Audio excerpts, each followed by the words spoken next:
مسرحية بتتعرض في السعودية. المسرحية دي غالبا كده بتتكلم عن الشيطان والكوميديا اللي هي بتطلع من فكرة العفريت اللي بينزل الأرض عشان يغوي الناس. اتعملت قبل كده، حمد المرغني عملها وقصقص في مسرح مصر.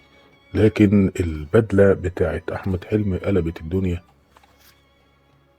وعاملة ترند بقالها يعني 48 ساعة بالظبط.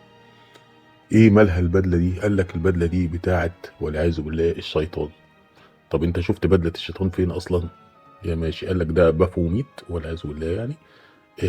وبدله يعني بالاسم ده او الشيطان يعني والعياذ بالله يعني. وبنفس التصميم ده موجود على مطبوعات المعبد بتاع الشيطان في سان فرانسيسكو. هما اللي بيقولوا كده. حد جاب لنا صوره بقى من المعبد ده؟ لا، هجيبها لكم انا بقى. المهم، البدله دي طيب ايه مشكلتها معاك؟ البدله دي جابها قبل كده ايلون ماسك، كان لابسها في الهالوين اللي فات سنه 2023. مش اللي فات ده، على طول طبعا سنه 2023. وقال انها البدله شبه البدل بتاعت المحاربين بتوع القرون الوسطى يعني.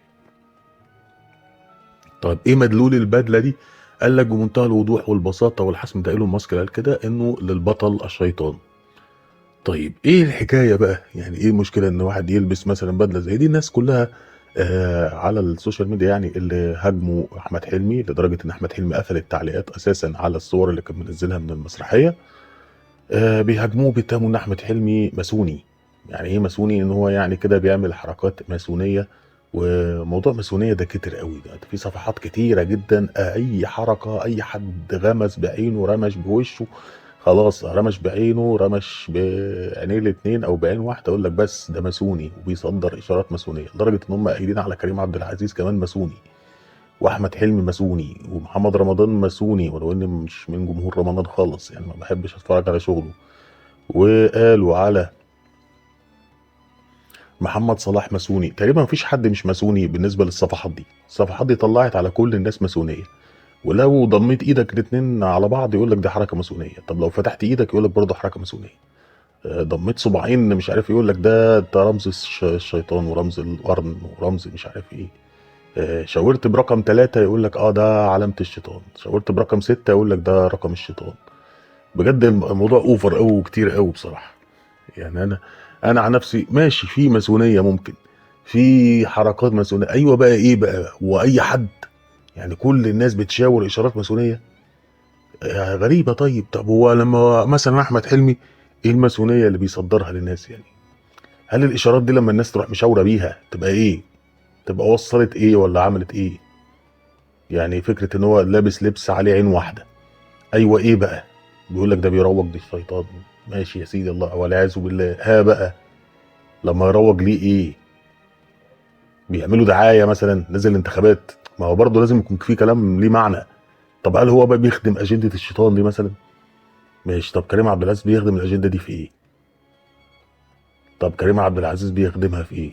او احمد حلمي بيخدمها في ايه؟ يعني هل في المسرحيه هيحبب الناس في الشيطان مثلا؟ برضه عايز اقول لك ان منى زكي نفسها برضه بيتهموها بفكره الماسونيه. انا معاك ان احمد حلمي ومنى زكي في هجوم جامد عليهم، ساعات بتحس انه ممول وساعات تحس ان هو تلقائي، لان طبعا اعمال احمد حلمي الاخرانيه ما نجحتش. ومنى زكي مثلا زعلت الناس في فيلم اصحاب ولا عز، عملت دور كده مقزز جدا بالنسبه للناس يعني اللي هجمتها، وبيقولوا إن ده دور مقزز ومش حلو ومش لاقي عليه. طب ماشي، مفيش مشكله، انا معاك ان هم فنيا ممكن تهاجمهم، مفيش مشكله. لكن فكره ان اتهامهم بالماسونيه وبالشيطان وبالترويج للشيطان بقى اوفر قوي. الكلام ده بقى زياده عن اللزوم يعني. وبقى مفيش حد مش ماسوني، لعيب كوره، ممثل، اي حد مشهور تقريبا بقى ماسوني، خلاص لازم يكون ماسوني. عندك ان احمد حلمي برضو فكره ان هو كان كوميديان وبتاع وبعدين ما بقاش يعمل كوميديا، وكان بيعمل دراما ساعات زي فيلم اسف على الازعاج، ما بقاش يعمل دراما، والناس زعلت من مراته في الموضوع الفلاني. طيب ماشي، كل ده اتفهم خلاص. ففي مبرر للهجوم اللي هو المستوى الفني مثلا مش عاجب الناس. لكن ما لبسوش بقى قضية ماسونية، ولا لبسوا اتهام بالماسونية وبعبادة الشيطان وبالكلام ده كله. او لو انت عندك دليل قوله لنا. طب اما مثلا فكرة المسرحية نفسها واللبس والكلام ده، في مشكلة كبيرة في الموضوع ده. لو هو اللبس ده فعلا هو اللي كان لابسه ايلون ماسك وكان موجود على المعبد بتاع سان فرانسيسكو، ماشي، هيبقى فيه مشكله، يبقى مشكله في اللبس. المشكله في موضوع اشارات الماسونيه ده، انت لو ضميت ايدك كلها تعتبر اشاره ماسونيه، لو طلعت 3 صوابع منها بقت اشاره ماسونيه، طلعت صباعين بس اشاره ماسونيه، نزلت صباعين اشاره ماسونيه. طب وبعدين يا جماعه؟ وبعدين يعني انا عايز بس تعليقكم، وعايز اعرف الماسونيه دي هدفها نشر ايه؟ طيب يعني هما بينشروا ايه واحنا مش واخدين بالنا؟ يعني احمد حلمي بينشر يعني افكار هدامه مثلا؟ فين؟ في فيلم ايه؟ طب ما كل الافلام بتتكلم عن افلام عاديه، احمد حلمي بيقدم افلام عاديه جدا من ساعه ما بدا لحد دلوقتي. منى زكي فيما عدا فيلم اصحاب ولا اعز، لان فيلم اصحاب ولا اعز كله رسائل سلبيه، اب سايب بنته تعمل علاقه، وواحد شاذ صاحبهم، وكل اللي مضايقهم ان هو ما قالهمش انه شاذ من الاول. فيلم كان كله، انا معاك ان الفيلم ده بيصدر افكار سلبيه، ايه رايك؟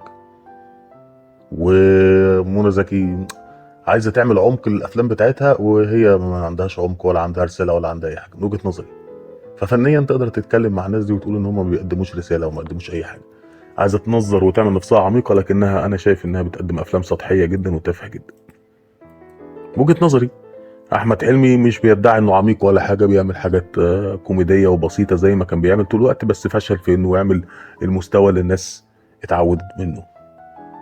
فكره بقى ان احنا نروح عشان احنا متضايقين منه فنيا نروح ملفقين له اتهام بالماسونيه، او متضايقين مثلا من دور عملته مراته فندخله هو في الموضوع اصلا ونطلع ونقول عليه بقى مش عارف ايه وما بيغيرش عليها. احنا ملناش دعوه بقى بالقصص دي كلها، لان مش ده الفنان الوحيد اللي زوجته كانت فنانه وعملت ادوار جاريه. ما انت عايز تتكلم بقى على كل اللي حصل معاهم قبل كده نفس الموضوع. لكن فكره اتهامات الماسونيه دي، انا بتكلم الحلقه دي النهارده عشان كترت قوي وبقت بايخه قوي، ويا ريت بقى نحدد هي ايه الاشاره اللي ما تعتبرش اشاره من مؤشرات الماسونيه، عشان الصفحات دي كترت جدا.